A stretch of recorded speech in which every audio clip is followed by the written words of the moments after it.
धाकड़ खबर बेखौफजुमा बेबाक अंदाज। धाकड़ खबर के न्यूज़ से मैं आपके साथ हूं अकरम रईस खान। जब जब दंगा होता है बीजेपी के लिए चंगा होता है। जी हां, ध्यान से सुनिए, थोड़ा गौर से सुनिए। जब जब दंगा होता सी बीजेपी के लिए चंगा सी। बिहार, बंगाल समेत देश के कई राज्यों में रामनवमी पर निकाली गई शोभा यात्रा के दौरान जिस तरीके के दंगे बवाल हुए और उसको लेकर भारतीय जनता पार्टी के नेता मंत्री जिस तरीके से चहक रहे हैं और बढ़ चढ़कर बयानबाजी कर रहे हैं, उसे सीधे तौर पे लग रहा है कि भारतीय जनता पार्टी को 2024 के लोकसभा चुनाव के लिए बूस्टर डोज मिल गया, यानी कि दंगा हो गया है। अब भारतीय जनता पार्टी के लिए सब चंगा हो गया है। मैं आपके सामने भारतीय जनता पार्टी के बहुत सारे नेताओं का बयान रखकर आपका वक्त जाया नहीं करूंगा। आपके सामने मैं जिक्र करने जा रहा हूं चाणक्य का, जी हां, अमित शाह का। भोंपू मीडिया और उसके दलाल चाटुकार दंगाई, बल्कि अब तो ईमानदार होने के साथ साथ संस्कारी बन चुके पत्रकारों ने ही उन्हें ये उपाधि दे रखी है। और उनके ये बयान मैं निकाल के लाया हूं 2002 के गुजरात दंगों से लेकर आज तक के हालात पर, कैसे जब जब दंगा हुआ है उन्होंने उसको भारतीय जनता पार्टी के लिए चंगा बना डाला है। लेकिन सबसे पहले आपके सामने बयान रख रहा हूं अभिषेक बनर्जी का, ध्यान से सुन लीजिए। 2 दिन पहले देश का गृह मंत्री अमित शाह के साथ जाके मिल के आए और 2 दिन बाद 27 तारीख को वो गए गृह मंत्री अमित शाह से मिलने।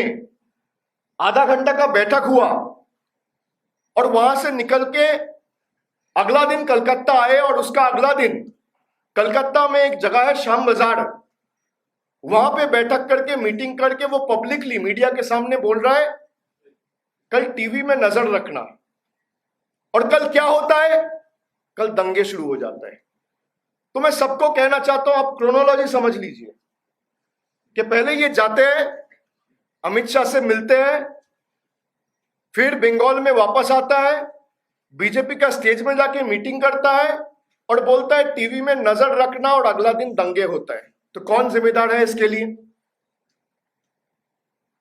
किसका कहने पे हुआ है? इसके लिए कौन जिम्मेदार है? और हर बार रामनवमी को क्यों? इतने फेस्टिवल्स होता है देश में, दुर्गा पूजा होता है, दिवाली होता है, होली होता है, हर एक पर्व हम लोग मनाते हैं खुशी से, प्यार से। ये तोड़फोड़ का जो राजनीति है ये खाली रामनवमी में क्यों होता है?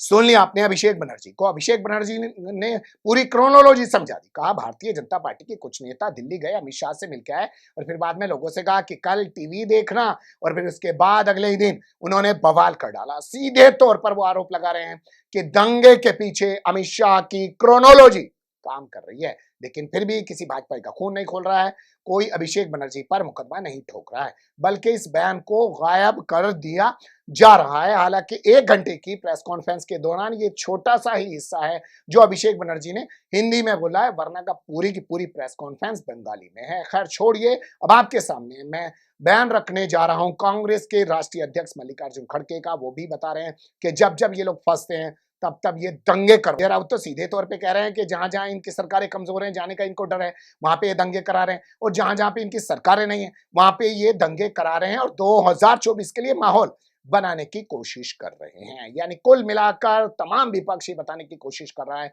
या देश को ये समझाने की कोशिश कर रहा है कि दंगे हो नहीं रहे हैं, ये दंगे सत्ता में बैठी भारतीय जनता पार्टी के जरिए करवाए जा रहे हैं। अब आपके सामने अमित शाह का हाल रख देते हैं, जो दंगों के बाद क्या चहक रहे हैं और कह रहे हैं कि बिहार की 40 की 40 सीटें हमें दे दो। यानी दंगों के नाम पर वोट भी मांगना शुरू कर दिया गया है। समग्र बिहार चिंता कर रहा है। बिहार के बिहार शरीफ में आग लगी है, सासाराम में आग लगी है, बिहार शरीफ नालंदा तो नजदीकी है। चिंता हो रही सबको। मैं आपको कहता हूं 24 में मोदी जी को पूर्ण बहुमत दीजिए, 40 में 40 सीटें, और 25 में भाजपा की सरकार बनाइए। ये दंगा करने वालों को उल्टा लटका कर सीधा करने का काम ये भारतीय जनता पार्टी करेगी। हम तुष्टीकरण में नहीं मानते, हम वोट बैंक की राजनीति नहीं करते हैं।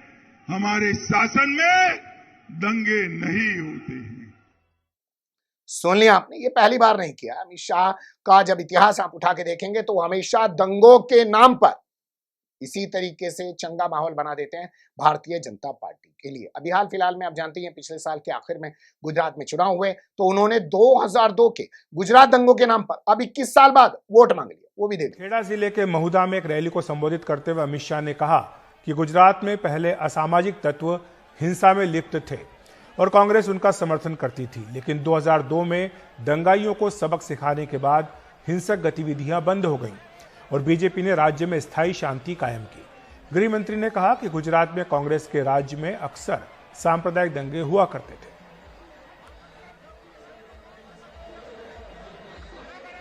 में एक बार नरेंद्र भाई वक्ते डपलू करवानो ट्राय करो, एवो पाठ भणायो कि 2002 પછી 22 તે હજી કોઈ ડોકું ઊંચું નથી કરતું ભાઈ। રમખાણો કરાવવા વાળા ગુજરાતની બહાર જતા રહ્યા। ભારતીય જનતા પાર્ટીએ ગુજરાતમાં શાંતિ સ્થાપી કર્ફ્યુ વગરનો પ્રદેશ બનાવવાનું કામ આ ભારતીય जनता પાર્ટીએ કર્યું છે। देखा किस तरीके से मास्टर हैं, चाणक्य हैं।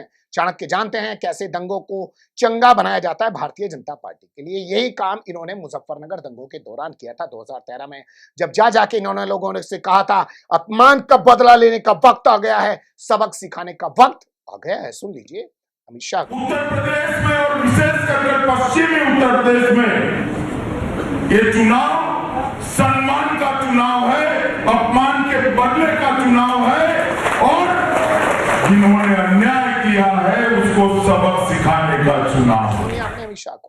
और इनको सामाजिक तौर पर जब लोग आपस में बैठ के भाई मर्डर हो जाते हैं तब भी अदालतों में मामला चला जाता है, फैसले तक होते हैं।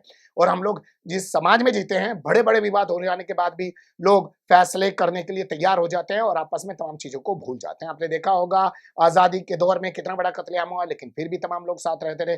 बाबरी मस्जिद ढाई गई, दंगे हुए, लेकिन फिर भी लोग साथ रहे। लेकिन 2014 के बाद से तो ऐसा कुछ भी नहीं हुआ। लेकिन जब नफरत की बात करने वाले लोग सत्ता पे बैठ जाएं तो उन्हें समाज का बैठना किस तरीके से कुड़ता है वो अमित शाह की जबानी सुन। जिन्होंने हमारे समाज का अपमान किया, जिन्होंने हमारे समाज के लोगों की हत्या की, युवकों को मौत के घाट उतार दिया, उन लोगों के साथ बैठकर कभी हमारा सम्मान बढ़ सकता है क्या? बढ़ सकता है? सुन लिया, कह रहे क्या ऐसे लोगों के साथ बैठोगे, उन्होंने तुम्हारे साथ ये कर दिया। अरे क्या हमेशा बस जख्मों को कुरेदोगे ही या जख्मों को भरने का भी काम करोगे? लेकिन कुल मिलाकर ये कहना कुछ गलत ना होगा कि जब जब दंगा होता सी बीजेपी के लिए चंगा होता सी। बने रहिएगा धाकड़ खबर के साथ। कमेंट्स के रूप में आप लोग अपनी राय दे सकते हैं, खबर को लाइक कर सकते हैं, चैनल को सब्सक्राइब कर सकते हैं और ज्यादा से ज्यादा हमारी खबरों को शेयर कर सकते हैं। फिर ऐसे ही किसी सुलगते हुए या उलझते मुद्दे लेकर मैं आपके सामने होऊंगा हाजिर। फिलहाल अभी मुझे दें इजाजत।